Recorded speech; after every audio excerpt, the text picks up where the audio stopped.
Magandang araw mga katropa, update po tayo. GC Bam Rodriguez ang the new WBC at the Ring Super Flyweight Champion at ang iba pang titled fight pag-usapan natin. Ngunit bago ang lahat, please pa-like at subscribe at pasuporta naman dito sa ating channel.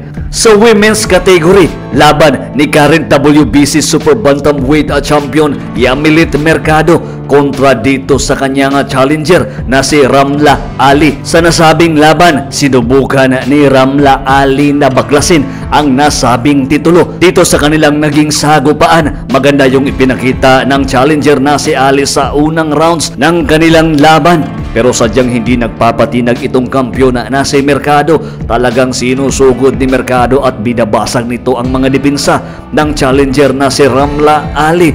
At walang nagawa itong si Ali sa mga atake ng kampiyon na si Mercado. Umiscore yung mga judge ng 98-92, 98-93 at 97-93. Pabor sa kampiyon si Yamilet Mercado via unanimous decision victory.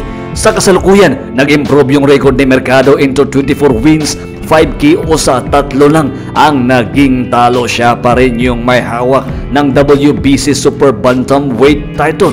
At sa isa pang banda, bakbakan ni current WBC at the Ring Super Flyweight Champion Juan Francisco Estrada kontra sa number 1 mandatory challenger na si GC Bam Rodriguez. Napakagandang sagupaan ang natutunghayan ng mga boxing panatiko na kung saan sa nasabing laban talagang napakapalaban ng challenger na si GC Bam Rodriguez. Matibay talaga itong si Bam Rodriguez na kung saan pagdating ng round 4 nagawa niyang patumbahin ang kampiyon na si Juan Francisco Estrada.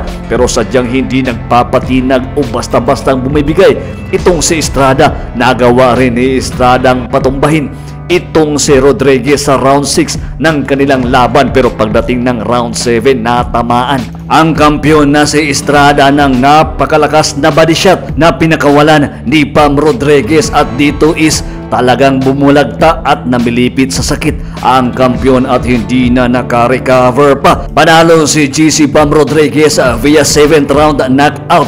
Si Rodriguez na ngayon ang may hawak ng WBC at the Ring Super Flyweight title. Nag-improve yung record ni Rodriguez into 20 wins, 13 KOs, isang undefeated. Samantalang bumagsak naman ang record ng dating kampiyon at Mexicanong si Juan Francisco Estrada into 44 wins, 28 KOs, 4 na ang kanyang naging talo. Hanggang dito lang muna tayo sa ating update. Sa di pa nakapag-like at subscribe sa ating channel, please pasuporta naman. Hanggang sa muli, maraming salamat po.